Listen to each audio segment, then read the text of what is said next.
Hi guys, welcome back to Relatable Nerds. Kyra here, and today I am going to be breaking down the finale episode of Daredevil Born Again. These past 9 weeks have absolutely flown by. Every week has been so exciting. Returning to Matt Murdock's life and seeing what he has to face this week with Wilson Fisk and all of the drama that's going on in the city of New York. There always seems to be a lot of drama going on in the city for some reason.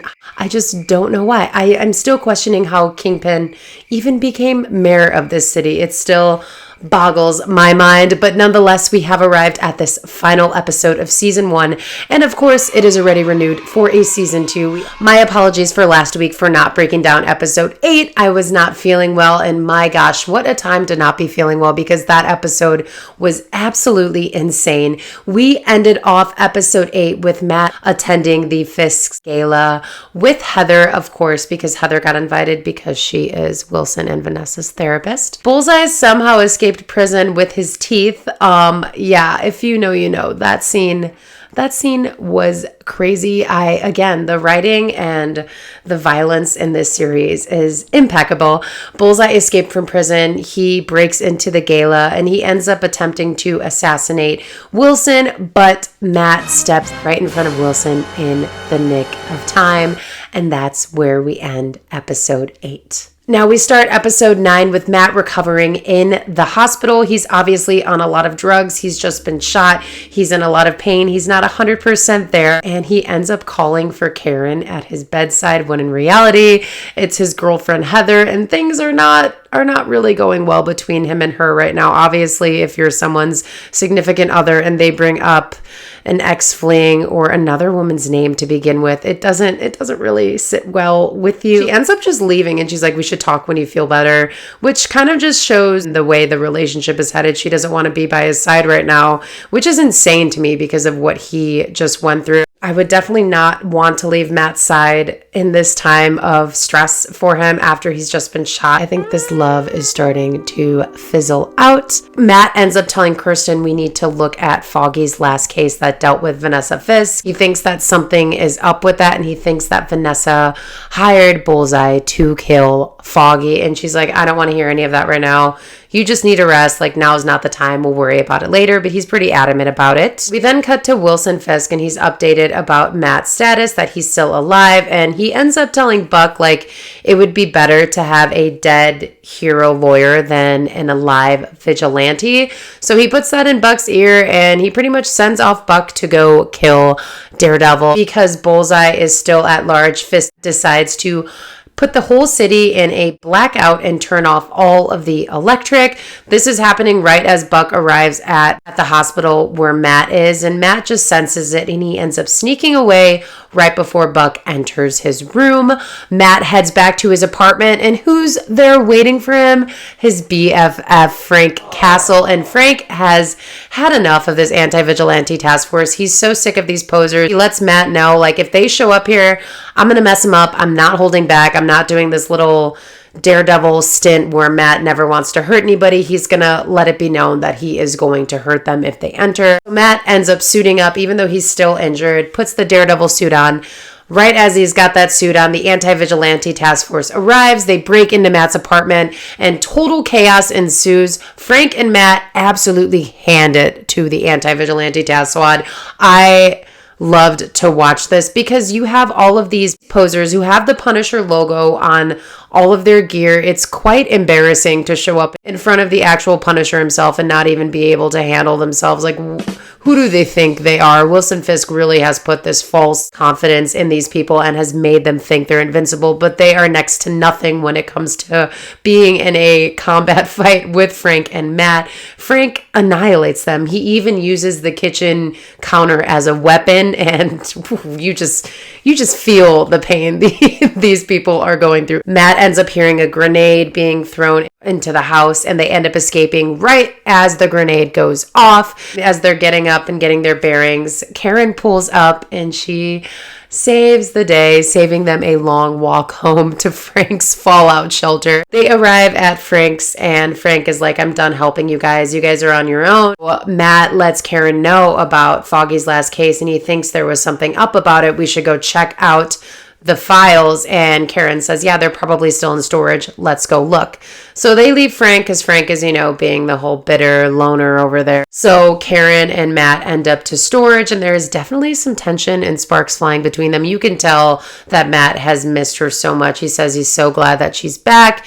They hold hands briefly for a minute. Ooh, this feels so middle school. We're like watching their love unfold. They're friends that really care about each other, and they haven't been reunited since Foggy's death. So it just means a lot to both of them to be in each other's presence and to be back at it again, trying to help people. They end up locating the file that Foggy was last working on, and they find out that the Fisks were working on Red Hook. And because Red Hook is a free port, it's under no national or state laws. So it's a very easy way for the Fisks to be doing illegal things, laundering money and whatnot. And Foggy was going to stop that, which is why Vanessa put a hit on him with Bullseye. We then cut to Frank. Clearly has had enough of this anti-vigilante task force squad. He ends up hearing them on the radio that they're at Red Hook, and he goes to meet them because he just wants to give them a beating. Unfortunately, there probably are 30 of them to one of Frank. And while we know Frank is extremely powerful and very skilled,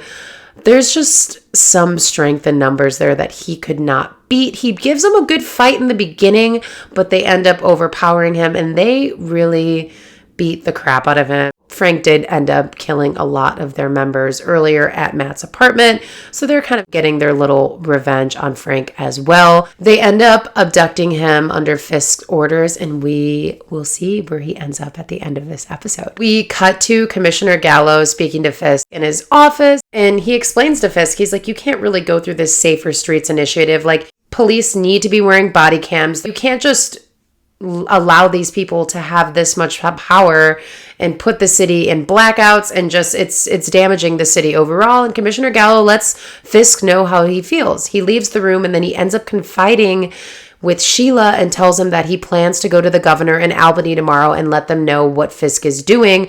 Sheila ends up telling him, okay, like, I can't go with you, but I'll put in a good word for you. And the lie detector determined that was a lie. He ends up revealing Commissioner Gallo's plans to Wilson Fisk. Fisk does not take well to this. He ends up switching out Commissioner Gallo's driver with one of his own.